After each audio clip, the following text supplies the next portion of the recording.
No puedo decir abiertamente lo que quiero. No puedo expresarme libremente ni alzar la voz contra el gobierno. Así que me pongo una máscara. En este video muestran cómo el gobierno del Reino Unido reprime la libertad. Me puse la máscara. Culparé por lo ocurrido a Trump, pero también a mi propio gobierno. Pero no puedo decir eso en público, porque me llevarían. Mírame, está con la pose de un breakdancer, ya sabes, una pose antigua del hip hop. Estoy enfadado, ¿no? Y la cadena de oro es un símbolo del hip hop, ¿no? Y la máscara es el símbolo de que debo mantenerme anónimo para que el gobierno no me alcance. ¿Qué más hay en este video? Los orígenes del hip hop. Quiero decir, el video se llama Los orígenes del hip hop. Muestra cómo vive la gente común. Mira, estos ricos hacen esto y aquello, y les da igual, no les importamos. Y él dice, mirad esto, los precios de la gasolina se han ido por las nubes, nuestros comercios están cerrando. Lo que afecta a la vida de la gente corriente la convierte en un infierno. Aquí estamos cantando blues, y ellos dicen, solo podemos culpar a Trump, ¿verdad? Culpan a Trump, pero también a su propio gobierno. ¿Y qué? En esta película el tipo de abajo dice, mi vida va a peor, mi situación económica empeora. Tengo que esconder mi rostro tras la máscara, porque si grito, si lo digo en voz alta, ¿saben lo que pasará? Vendrán por mí, así que tengo que ser el hombre enmascarado. Tengo que llevar la máscara, como todo el mundo, ¿no? Sí, correcto, como en la película V, es decir, V de vendetta. Y debo asegurarme de que el gobierno no pueda atraparme. Correcto, vemos que los comercios cierran. Entonces, ¿cuál es el asunto? ¿Es culpa de las pequeñas empresas o de la pandemia, verdad? Las pequeñas empresas están cerrando. El tipo dice que las tiendas se cierran por todo el país. ¿Y quiénes son los dueños de esas tiendas? Pequeños empresarios, clase media, gente trabajadora. ¿Quiénes van a esas tiendas? Gente normal de la calle, como nosotros. ¿No es cierto? Así que, de una u otra forma, es un comentario social. Un comentario social. ¿Qué más vemos? Epstein y su hijo. Hemos visto muchos videos. Lo interesante en el caso de los iraníes son un par de puntos. Aquí hay otro. Verán, muchos afroamericanos no saben que los iraníes, el gobierno de Irán, la cultura iraní, desde hace tiempo han apoyado a comunidades negras y a organizaciones que se oponían al gobierno de Estados Unidos, porque creían que los maltrataban y no les daban las mismas oportunidades. El pueblo iraní tiene experiencia apoyando a otros pueblos oprimidos, ¿cierto? También sufrieron opresión por parte de los británicos. ¿No es así? La cultura iraní, la cultura chita, es una cultura de resistencia contra la opresión, una cultura de lucha. Cuando la gente dice, oye, a los negros en Estados Unidos los tratan mal, estamos de su lado. Dios mío, miren lo que les pasa a los irlandeses. No tiene nada que ver con la raza. Miren lo que les ocurre a los irlandeses. Los británicos los tratan mal. Estamos del lado de los irlandeses, ¿no? Tienen mucha experiencia apoyando a pueblos oprimidos en todo el mundo. Estamos del lado de los que son maltratados, ¿verdad? Y a ellos los maltratan, los oprimen. Y eso es comprensible. Tiene sentido que hayan elegido un género musical que, en esencia, surgió de la pobreza y la lucha, de las duras condiciones económicas en las que la gente vivió durante mucho tiempo por el apartheid y cosas por el estilo. Lo vieron y dijeron, sí, pensándolo bien, muchos afroamericanos, y son muchísimos, nunca habían pensado en ello. Pero si estudias la historia estadounidense como hice yo, entiendes por qué hay tantos afroamericanos en ciudades como San Luis, Chicago, Nueva York, Baltimore, Filadelfia. ¿Por qué hay tantos allí? No era algo nuevo. No era así que todos los negros estaban en el sur recogiendo algodón. ¿Cómo pasó eso? Busca el término la Gran Migración. Se refiere al siglo XIX. Fue, digamos, desde el cambio de siglo hasta los años 70, ¿cierto? Así fue como parte de mi familia llegó aquí, ¿no? Entonces en el norte había algunos negros, pero no tantos, muy pocas personas negras libres. Y luego aquí también hubo esclavitud, pero había muchos negros libres. Pero solo en el sur, donde vivía la mayoría de la población negra. De hecho, por ejemplo, en Virginia, Virginia estaba compuesta en 2/3 por negros, ¿cierto? En el sur había muchos negros, en su mayoría, bueno, gente, esclavos. Entonces lo que pasó ocurrió en ese periodo, después de la Guerra Civil. Así que la Guerra Civil ya había ocurrido. Eso fue aproximadamente 40 o 45 años después de la Guerra Civil. En el sur reinaba un verdadero apartheid. El Ku Klux Klan estaba en pleno apogeo. Hubo muchos episodios de violencia contra los pobres afroamericanos y cosas por el estilo. Y los pobres afroamericanos empezaron a decir, oigan, ¿y nuestros derechos? Y como resultado muchos afroamericanos empezaron a decir, bueno, vámonos al Nuevo Norte, a la ciudad. Entonces hubo esa migración desde el sur, donde los negros solo podían ser pequeños aparceros. Y el apartheid fue realmente terrible. A otras ciudades, a cualquier lugar, con tal de no quedarse allí. ¿Verdad? Se fueron, bueno, ya saben, a las grandes ciudades, a Detroit, a Indiana, a lugares como Michigan, Ohio, donde las fábricas realmente empezaron a crecer, ¿no es así? La industria empezó a desarrollarse de verdad y necesitaban gente para trabajar. Por eso en cierto momento trajeron a muchos irlandeses, muchos italianos, por ejemplo a Nueva York y a Boston. ¿Por qué? Porque necesitaban trabajadores, ¿no? Y eran pobres irlandeses que pensaban, me muero de hambre, aquí todo está mal, quiero largarme de aquí. Y hicieron lo mismo que los pobres afroamericanos del sur.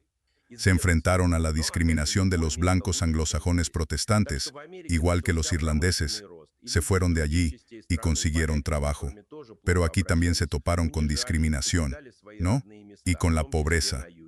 Pero, de nuevo, cualquier lugar era mejor que aquí.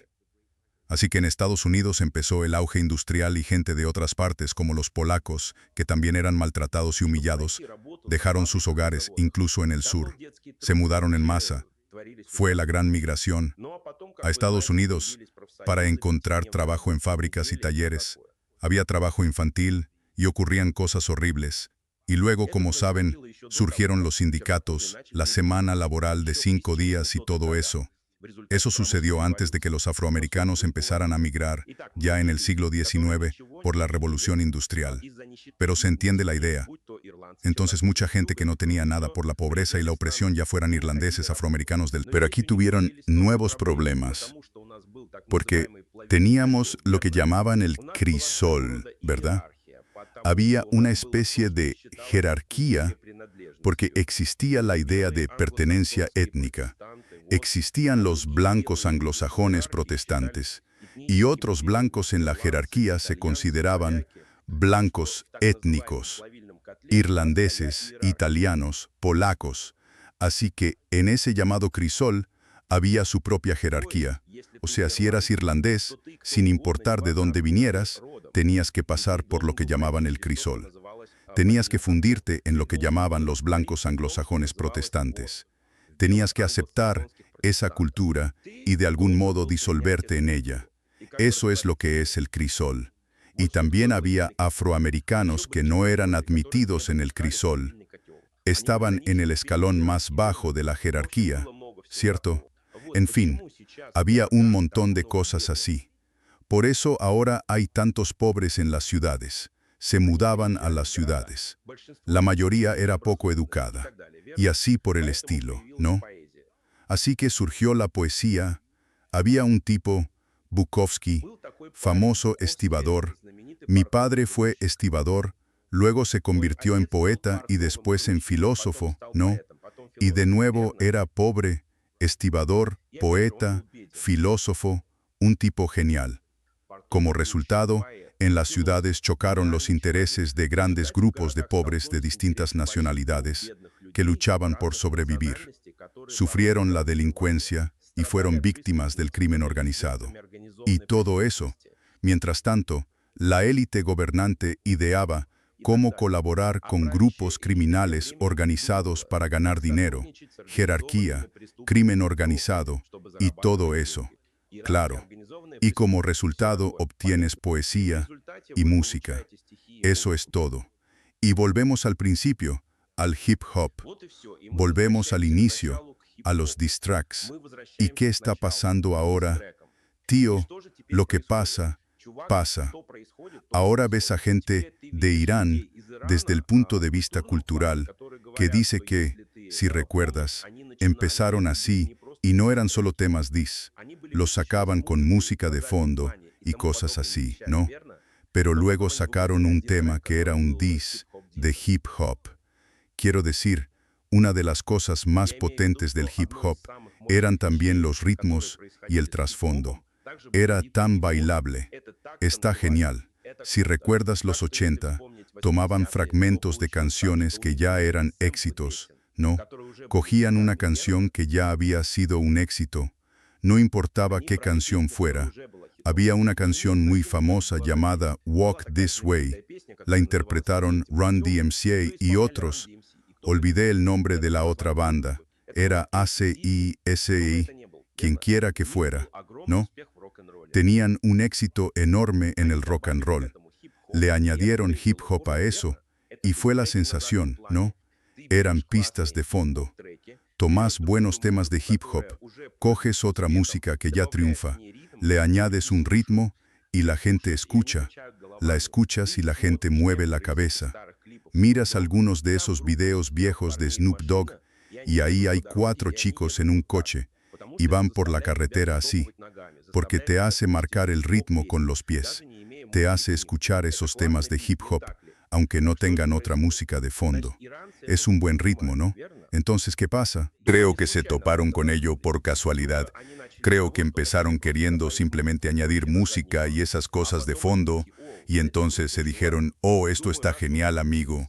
Creo que dimos con algo, desde el punto de vista de la propaganda, y eso es propaganda, no la juzgo ni negativa ni positivamente, es propaganda, y la propaganda es propaganda. Los rusos no se dedican a la propaganda, los rusos son, bueno, si conoces bien Rusia, van al grano. Eso es todo lo que hacen, es lo que hacen, eso es todo lo que hacen. Son como los Terminator. ¿Has visto la película Terminator? Él te perseguirá, no se detendrá, nunca se detendrá, te arrancará el corazón. Eso es lo que hace, eso es todo, ¿verdad? Bueno, esto va. Los Terminator. Simplemente siguen adelante.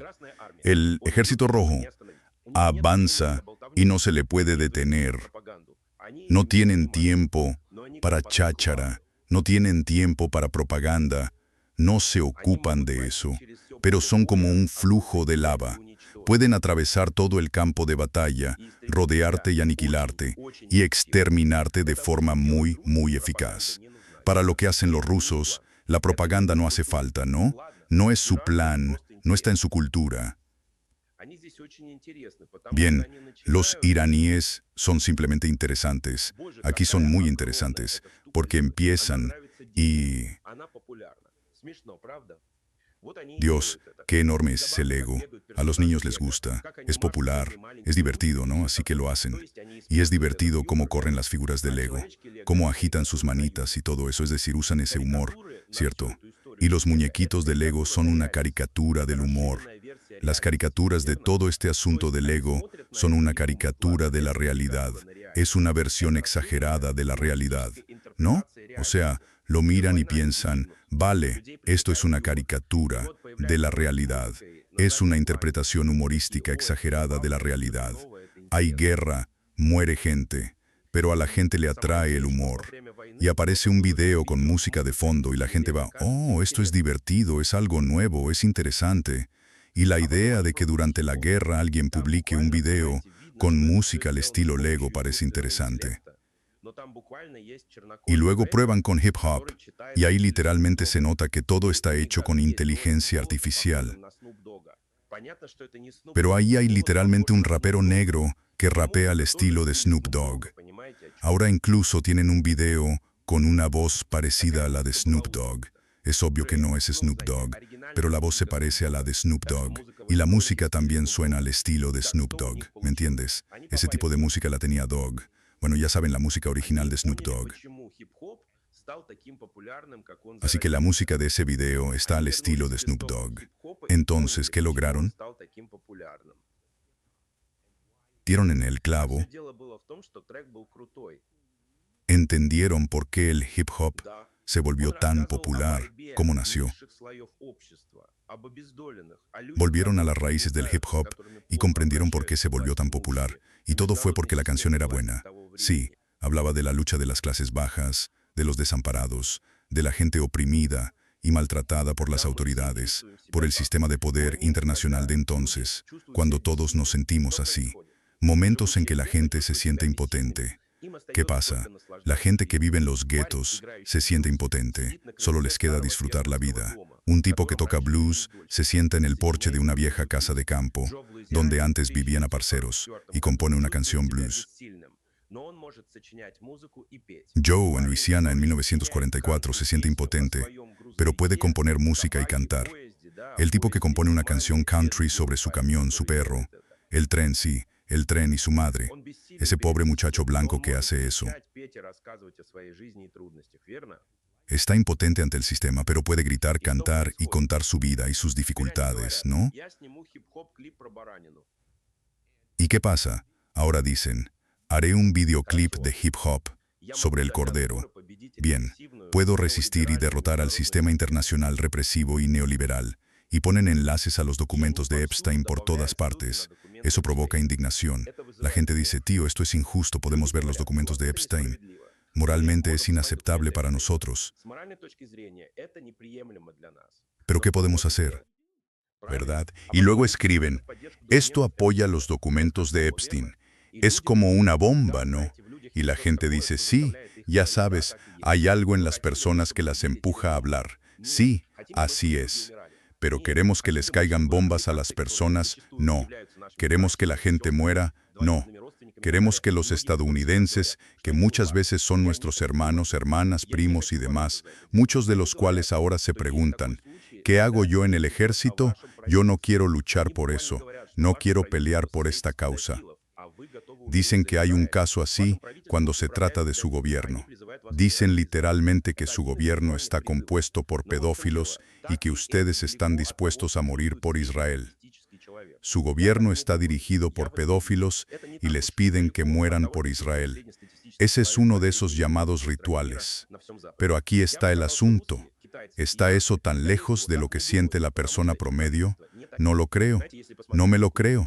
No está tan lejos de lo que siente la persona promedio en Estados Unidos o en cualquier otro país del mundo occidental.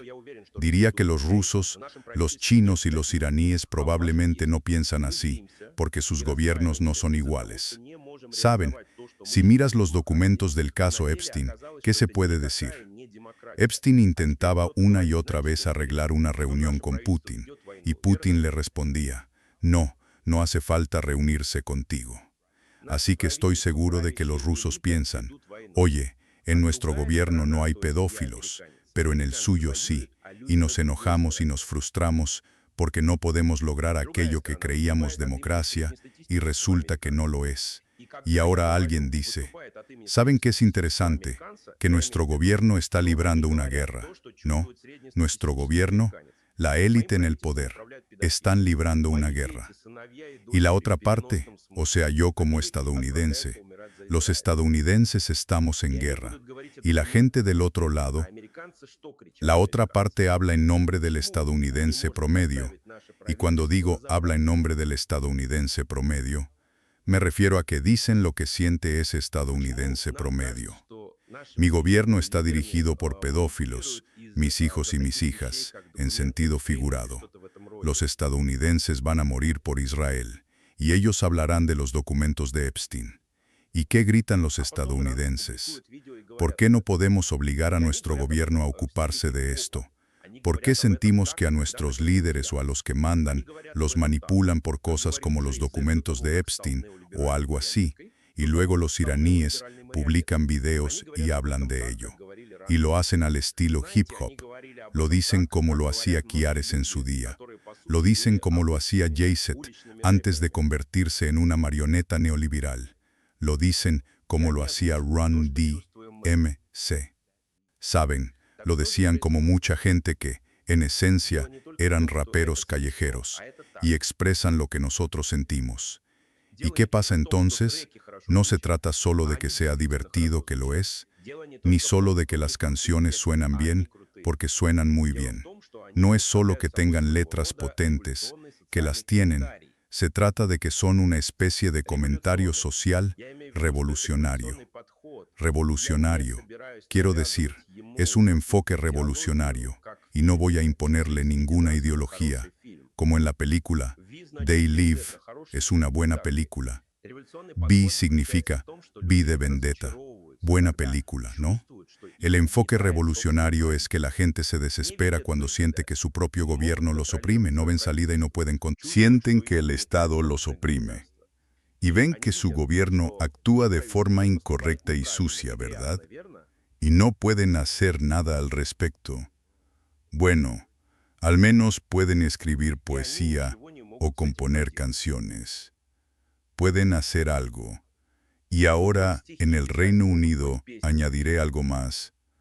¿Pueden componer una canción allí? No. Pueden salir al escenario y decir lo que, pero ya saben, algo como Nick o Bob Dylan, eso es lo que la gente siente. ¿Pueden expresar su ira? No pueden hacerlo. No se les permite. Les arrestarán. Esos matones fascistas con botas se encargarán de ustedes si hacen algo así. Pero al final esto, veamos qué puedo hacer. Vamos a ver. Veamos qué sale. Lo mostraré otra vez. Es lo único que voy a enseñar. Al final, obtienen esto. Y entiendo lo que quieren decir. ¿Por qué solo muestras esto, Garland? ¿Saben qué? Creo que YouTube, si pudiera, diría que no quiere que esta discusión continúe. Y si yo publicara otra cosa, dirían que incito a la violencia. Así que solo mostraremos esto. Y eso es todo. Muchas gracias. Gracias a mis suscriptores en Patreon y también a los que me ayudan en PayPal, si pueden, compartan esta publicación en todas sus redes sociales. Donen para apoyar el trabajo del canal. Y, por supuesto, tengo una dirección postal. Si pueden, envíen una donación. Y si no pueden, la gente me manda libros excelentes, sus manifiestos y muchas otras cosas interesantes. Así que, si tienen la posibilidad, y si no, simplemente envíen una carta y saluden. Muchas gracias, Garland. Puede ser incluso una postal, lo que sea. Aquí está el buzón, una caja, porque mucha gente solo usa el correo normal. Alguien dijo que Public Enemy encaja perfectamente con ellos. Public Enemy estaban furiosos, amigo. Eran como Malcolm X en el hip hop. Eran como Malcolm X en el hip hop. Con esto termino. Esto, al parecer, viene de Inglaterra. No creo que sea de Irán. Creo que es gente que dice, vamos a usar esto para cierto método. Ya saben, siempre es culpa de Trump. La franquicia Petro tendrá que ponerse a hacer ejercicio. Gasolineras Petro, carteras vacías. Las tiendas finlandesas cierran antes. Se desata el caos. La gente de Lego se pone frenética. Apilan latas en columnas. Los trenes atascados en las vías. Las calles llenas de furgonetas de Lego. Keir Starmer suplica, agitando los brazos. Trump, cálmate, relájate. Suben los precios de la gasolina y de los alimentos. Solo nos queda culpar a Trump. Sí, revisión de precios de los coches, reducción de tamaño. Solo nos queda culpar a Trump. La franquicia Petro tendrá que ponerse a hacer ejercicio. Vamos a la tienda. Las piernas me tiemblan como gelatina. La leche se ha encarecido. Los huevos cuestan más que en la tienda gourmet. Los camiones de reparto atrapados en atascos en las calles. Incluso los gatos de Lego preguntan, oye, ¿y ahora qué? Los políticos en pánico, desesperados, se retuercen las manos. Escasez de petróleo, locura, Lego, caos por todas partes. gasolineras, vigilancia, intrigas, la gente del ego trama conspiraciones, amamos, lloramos, nos afanamos, hacemos realidad los sueños, carreteras vacías, tiendas vacías, carteras vacías, hay escasez de petróleo en el Reino Unido, el mundo Lego se sumerge en la oscuridad, suben los precios de la gasolina y de los alimentos, solo nos queda culpar, revisión de precios en Kia, reducción de dimensiones, solo nos queda culpar, la franquicia Petro tendrá que ponerse a hacer ejercicio, solo nos queda culpar a Trump por la revisión de las condiciones de Kia, por la reducción del tamaño de los coches, solo nos queda culpar a Trump por la franquicia Petro, habrá que hacer ejercicio, solo nos queda culpar a Trump,